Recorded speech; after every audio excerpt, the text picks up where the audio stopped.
Hello and Namaskar, I'm Shubham and you're watching the News Point. In the heart of Washington D.C, the air is thick with tension. Behind the stately pillar of the Capitol, a political storm is brewing. A storm that could determine the fate of hundreds of thousands of Americans who serve their country every day.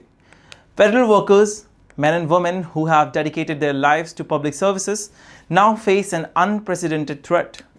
Their paychecks hang in the balance. Their futures tremble on the edge of the uncertainty. The clock strikes midnight. The United States government has officially shut down. Offices go dark, hallways that were once bustling with life are now silent. Yet, in this silence lies chaos. Not chaos of nature, but chaos of policy.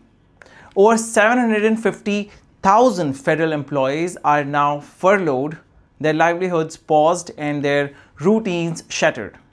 Families wonder if the bills will be paid. Children wonder if the lights will stay on. And then comes the shock. President Trump's administration announces that federal agencies can proceed with reduction in the force procedures even during the shutdown. In simple terms, mass layoffs are now a looming reality. A tactic never seen in past shutdowns, a move that has sent shockwaves through Washington, through main streets across America, and through the heart of every federal worker. For the first time in modern history, furloughed employees are allowed to use government-issued computers during the shutdown, but only for one reason: to check for emails about impending layoffs. A cruel irony. While they cannot perform their jobs, they are permitted to witness the uncertainty of their own fate in real time.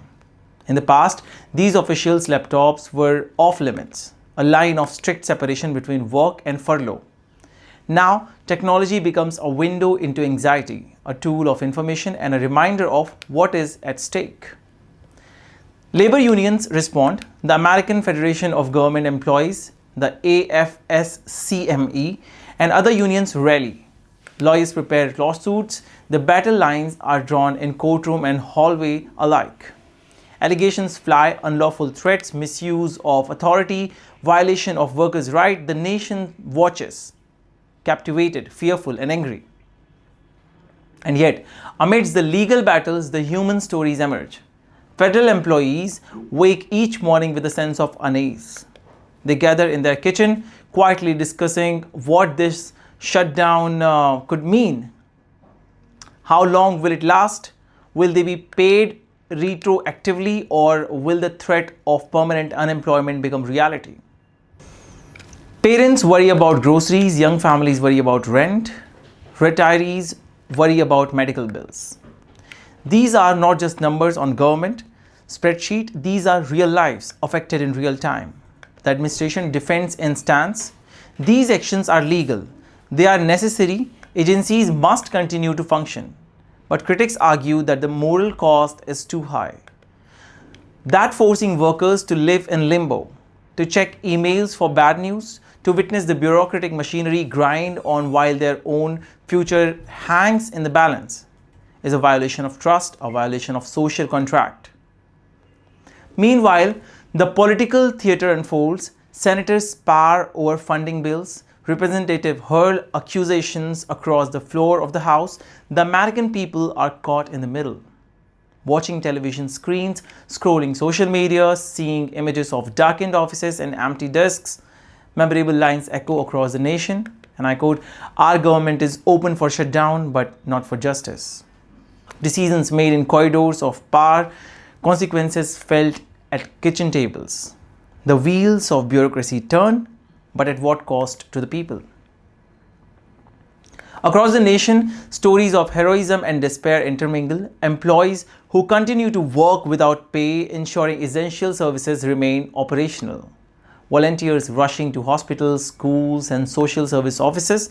Community organizations stepping in to fill the gaps left by furloughed employees. The human spirit, tested and strained, rises to challenge, even as anxiety gnaws at the foundation of normal life. Technology becomes a double-edged sword. While emails now deliver news of potential layoffs, social media amplifies frustration. Federal employees share stories online, sometimes anonymously, of sleepless nights, unpaid bills, and mounting fear. Memes circulate, ironic and biting. Check your work laptop. If it's still on, your job might be too. Journalists probe deeper. Investigative teams uncover the implications of the new policies, showing the world the legal and ethical tightrope walked by the government.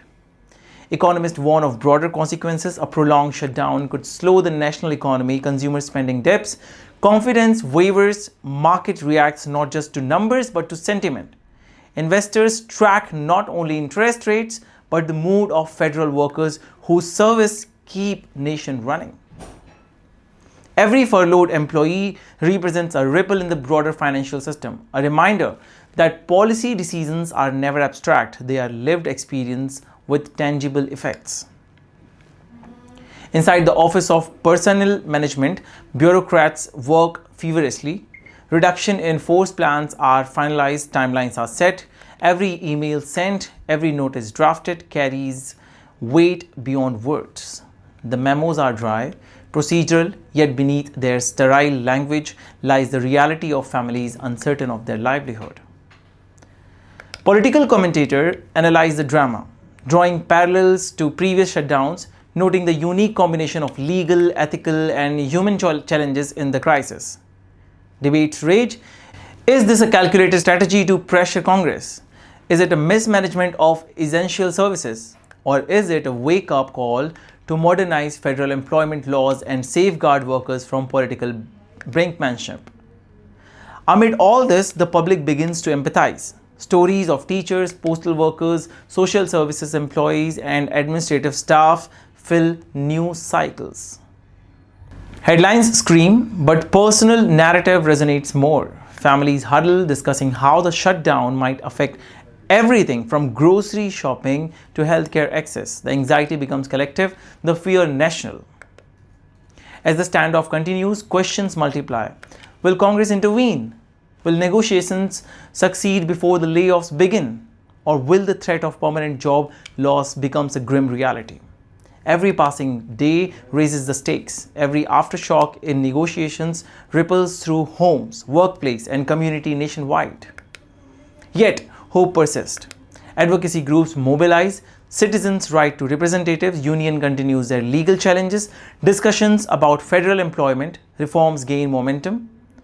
And even as the shutdown drags on, Americans are reminded of the power of engagement, the importance of oversight, and the resilience of communities. This is more than a political crisis, this is a human crisis. Decision made in Washington affects life across 50 states. The narrative is not confined to legal briefs or press releases. It unfolds in kitchen, in hospital, waiting rooms, in classroom, and in living rooms. It is felt in sleepless nights, in anxious phone calls, and in the quiet determination of those who serve the public faithfully, hoping that justice, fairness, and common sense will prevail. The story of the 2025 government shutdown will be remembered not just for policy disputes, but for its human toll. It is a cautionary tale of governance, accountability, and the fragility of security in the world where decisions at the top reverberate through every home. Bold line emerge: the government can close, but the lives of its people cannot be paused. Power may reside in the halls of Congress, but consequences resides in the hands of the workers. As negotiations continue, one fact remains undeniable. The eyes of a nation are on Washington. The fate of hundreds of thousands of dedicated federal workers hangs in the balance. And while memos and legal interpretations fly across officers' desks, the human story continues to unfold. Families wait, communities watch, and history records every choice, every consequence, and every act of courage. This is the reality of government shutdown, a dramatic standoff where politics meet human lives, and where every decision, every email, every policy carries weight beyond the office walls. The battle of the federal workers features is underway, and the nation holds its breath. Stay informed, stay engaged, and never forget, behind every policy, every memo, every headline are real people whose lives depend on the decision of those in power. Thank you for watching. I'm Shubham. Until next time.